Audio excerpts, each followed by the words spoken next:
Hi, everybody. Welcome to the Data Doesn't Equal Outcomes podcast, sponsored by CCNY.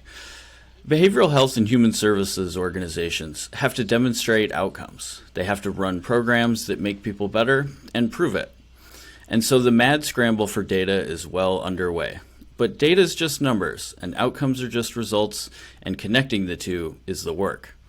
So if it has to do with driving better results for clients using a data-driven approach, we cover it here on the Data Doesn't Equal Outcomes podcast. My guest today is Brandi Collins. I'm very excited to have her. Brandi is a program evaluator here at CCNY. She's been a program evaluator for 5 years, on top of her 18 years total in health and human services, including quality improvement, and also including direct program experience running residential programs with cases in OPWDD, OMH, and the Department of Health here in New York State. Brandi, very happy to have you. Good morning. Good Glad to be here. morning. Thank you. So today's topic is utilization-focused evaluation. And before we dive into that, I was wondering if you could just give us sort of an overview of what you do as a program evaluator. What does that entail? Sure. As a program evaluator, I work with nonprofits to identify, first of all, what needs to be evaluated in their program and why, and then how to do that effectively with reliable data. So, we go through several phases of discovery, getting to know the client, the organization, what they do, why they do it, and why that's important to them, and what they're looking to get from their evaluation. Great. So you use what is termed a utilization-focused evaluation. Is that right? Yes. So help us understand what that means. So there are all different reasons and ways to evaluate a program. And I think most often when people think of program evaluation, they think of some type of reporting requirement to a funder or an oversight agency. And even if that is part of the evaluation that we're doing at CCNY, we also do a utilization focused evaluation, which, spoiler alert, means you can use the evaluation. And that's usually done throughout the evaluation. So the goal is not just to have a report at the end where you're like, okay, now this is what we can do and this is what we can tell people about our program, but to actively involve the organization throughout the process of the evaluation. So as we're working together, there's kind of a transfer of skills, a transfer of knowledge on both ends, and then there's some utility and usefulness and change happening during the process of the actual evaluation. Excellent. So yeah, the key's in the word utility, right? It's got to be useful. So within the framework of an evaluation, how do you set it up to make sure that have that utility at the end? Like, what does the beginning look like to ensure you end up where you want to end up?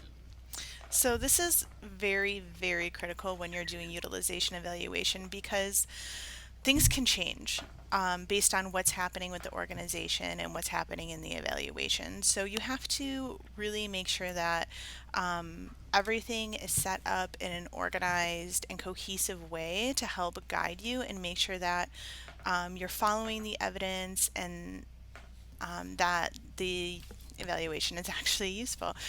So there is a lot of time invested in what we call the discovery process. So really getting to know the organization, really getting to know the stakeholders, and making sure that there are a varied group of stakeholders and that they're all invested.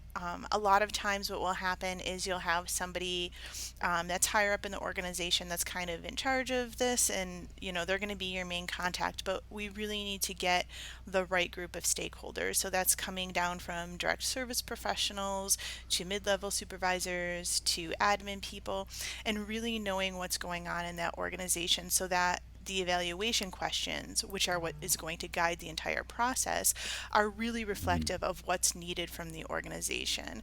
And then that also allows any recommendations and any action that's coming out of the evaluation to be traced back to those original evaluation questions, making sure that the data collected are being used in an ethical and true way. You mentioned questions. Can you give me an example of some of those questions you might ask?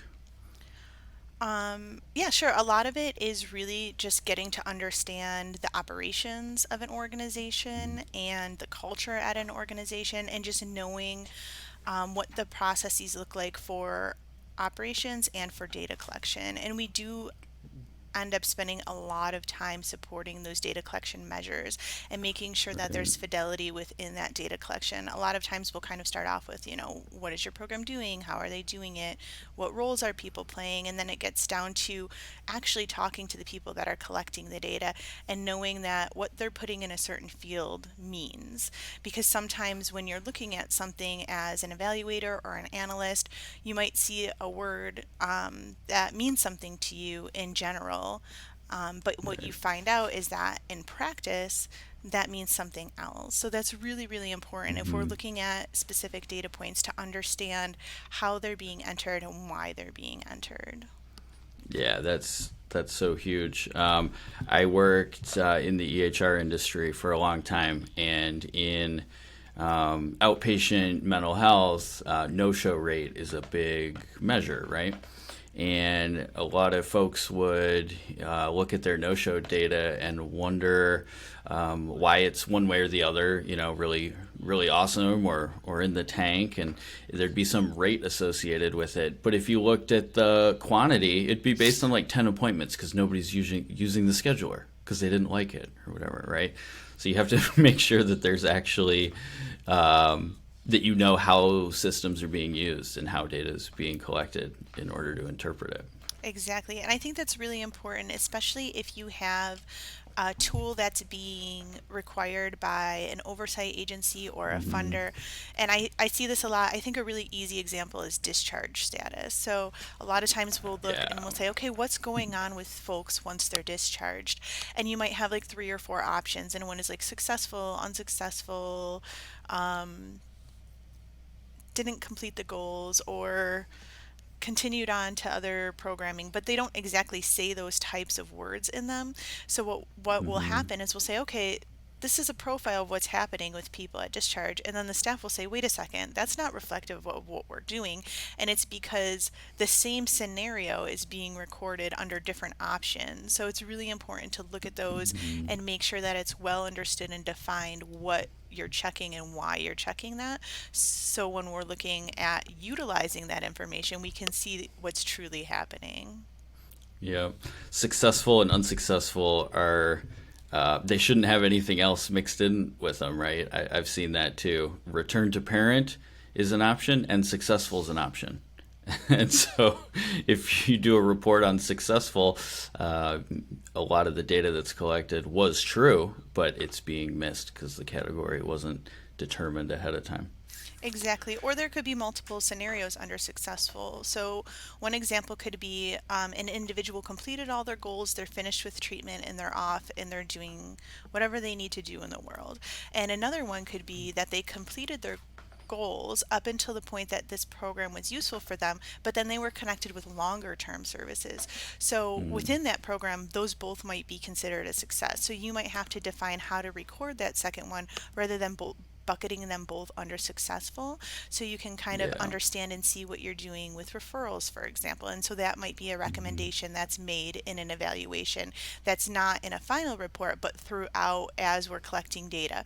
So communication is really important to make sure you're getting that kind of utility. And if that's something that you're communicating early and you're catching early because you have that open communication lines with the staff and with Hmm. reporting, then you can make those changes early on. So then later on, you can kind of see what you really need to see in the difference of those types of successful discharges, for example. Hmm. Okay, so we've got the beginning, right? This extensive discovery period. We're going to get on the same page. We're going to define all of the things that we need to define so that we can end up where we can end up. But what happens in the middle? Where can this go wrong, or where can you as the evaluator say, okay, we need a course correction, or you're going to end up with something that's not useful? So actually, what I was just talking about is a really great example. So if there's not good definitions, or we find that there's not fidelity with the data collection, that could be a barrier. Turnover in staffing is a big barrier, especially within Mm, nonprofits. And I think also just pressures, outside pressures or internal pressures within an organization. If there's a new funder or somebody's asking for different types of information, people might all of a sudden say, oh, no, we need to know this instead of what we originally defined. And those are things that you really have to be conscious of, because in a utilization evaluation, your research questions, your evaluation questions could change, but you have to make mhm. sure that you're doing that in a methodical way, and there's good reason behind it, and then you're making sure that all of the methods and reporting are also lining up with that. So what? That sounds like a nightmare to the untrained evaluator here.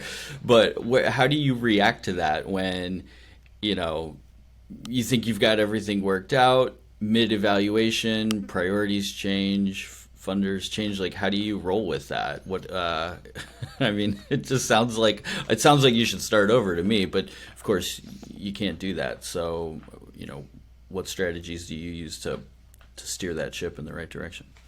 So that's why in the beginning I mentioned it's so critical to get all of this organized and set up and documented, um, in a organized way. um, Right. So if that's happening, you can go back and you can look at what you have set up. You can look at your logic model, you can look at your theory of change, you can look at your evaluation questions, and you can say, okay, what's changing here? Why is it changing? And how does that affect what we're doing? And how does that affect how we evaluate what we're doing? So really, you just kind of do go back to the beginning. You're not starting from scratch, but you're kind of looking at what you've already established, making sure that it's still in line with what's happening, and that does happen quite frequently. And sometimes it feels frustrating, Yeah. on all ends of it, but that's what really ends up yielding those results, and allowing the evaluation to continue to be useful. Because if you say, no, this is what we did, this is what we said, and it's not useful, everything starts to break down. So not only is the report coming out of it not useful, you have stakeholders that are less invested. So the data collection Mhm. falls off, the communication falls off. So it's really critical to just kind of go back to that documentation, review it, and just continuously do that, and focus on how is this useful for what we need at this point in time. So you can kind of reset your initial discovery to the new information and then trace how much of that changes what you've done, or what you've done is still valid. So you only need to adjust where appropriate, not the whole thing. Exactly. Okay. So moving through the evaluation process, you're getting to the end, and boy, everybody wants a dashboard, right? So, talk to us about the output of an evaluation, and how do you make sure that that has that utility that you've been talking about? Again, this traces back to the beginning. So, identifying who your audience is, identifying what stakeholders need this information and how they need it. And so, a lot of times with utilization focused evaluations, it's not just the final report. You're having interim reports, you're having different reports for different stakeholders, you're engaging in meetings. There might be like an agency meeting or something where you're presenting information, whether it's in a report or a dashboard format, to kind of help them get that utility out of it. And then, so the final report, really, you should have a good idea in the beginning what that's going to look like, because you know who your audience is, you know what type of information they need to get. And as you go through the evaluation, as it's changing, you're documenting it. So often it will have like an executive summary that has high level information that's really great for administrators or boards to review. Then it will have a little bit more detailed information, and then it will have some recommendations at the end, which are really helpful for like the program supervisors and making decisions strategically moving forward. Yeah, as a former dashboard builder, right? I've seen this scenario where, um, I work my tail off, and I've got this awesome dashboard, and it's got all these widgets, and it does all this different stuff, and nobody looks at it, right? Uh, Can a report be too much to be useful? Absolutely. And I think that's really the main goal. And that's why employee utilization evaluation is helpful because you're getting feedback in real time. You're not creating a bunch of widgets, you're not creating a bunch of things to find out at the end if it's useful or not. You're communicating with that, you're adjusting it.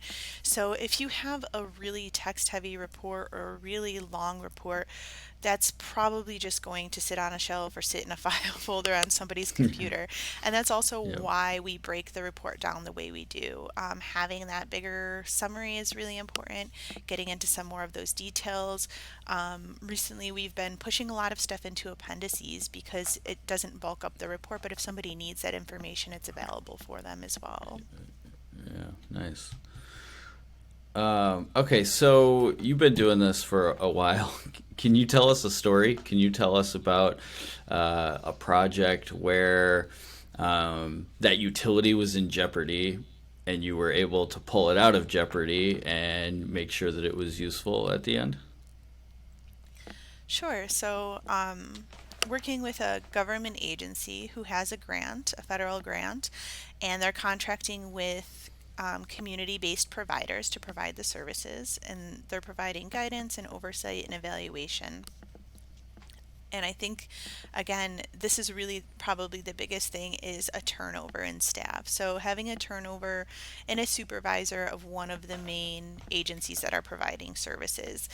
And that's really critical because when new people come in, they have a lack of context for what's currently being done, and they have a lot of great ideas about how to move things forward. So after spending several years really establishing the evaluation, going through this utilization cycle, having that a person in that role leave could mean going back to the beginning and kind of starting again, and even more Mm-hmm. so than if there's outside pressures, right? So if it was coming from up the chain or from a funder or something like that, Mm-hmm. this is a totally different person in this role. So thankfully our team had done our due diligence in the beginning and had really established relationships with various staff members and various stakeholders.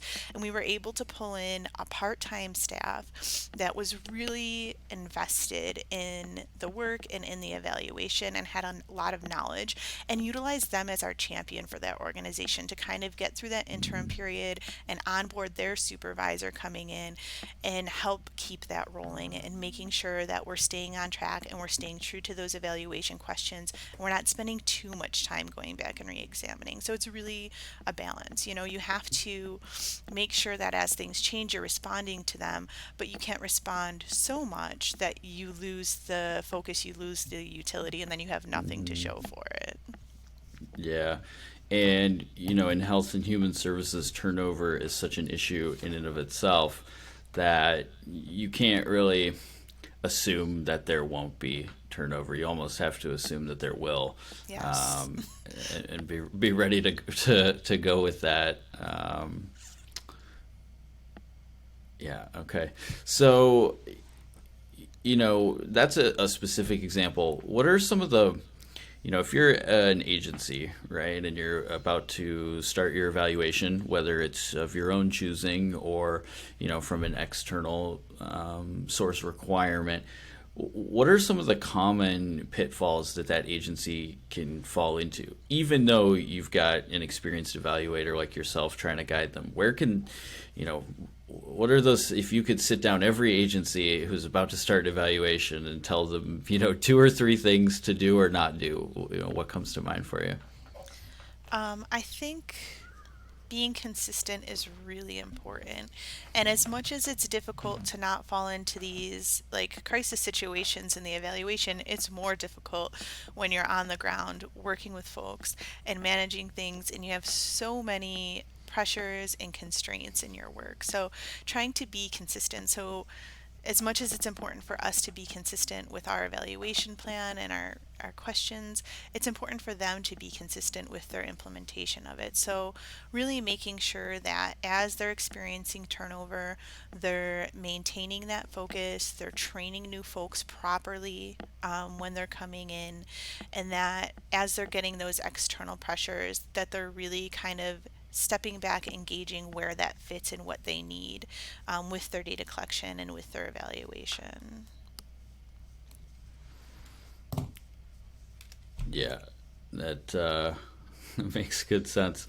So then how do you, as the evaluator, sort of help shepherd them through that? Just referring back to the documentation, really. I can't even tell you how many times I'm 3 years into something and I'm pulling up the logic model on a regular basis because things happen and things change. And especially in our current situation where we're in a pandemic, there were organizations that had full strategic plans laid out that had to completely change their course and change their focus because everything changed for them. So, yeah, just kind of going back to that documentation, going back to the questions, and trusting that we went through the process fully, that really is helpful. Great. Yeah. As I was a quality improvement director when the pandemic started, and every ongoing project basically just got thrown out the window. And then, a dozen new ones had to start because we had to adapt quality to a substantially new reality. Any parting words? What's Brandi's best advice for program evaluation? Um, Stick to the plan. Stick to the Oh, plan stick and to the plan. communicate. Yeah, no, I mean, really, Stick to the like, plan and communicate. I like that. that is the thing. Like things come out of left field, and it's like, oh my gosh, we can't focus on that. We need to focus on what we need to focus on, or we need to figure out where that fits in with the plan. But sticking to the plan and communicating, and just kind of hanging in there, especially on a longer evaluation, that's really important. It feels like things can get a little bit like in the weeds or a little bit rote, but it's definitely worth it in the end. Absolutely. That's going to do it for us today.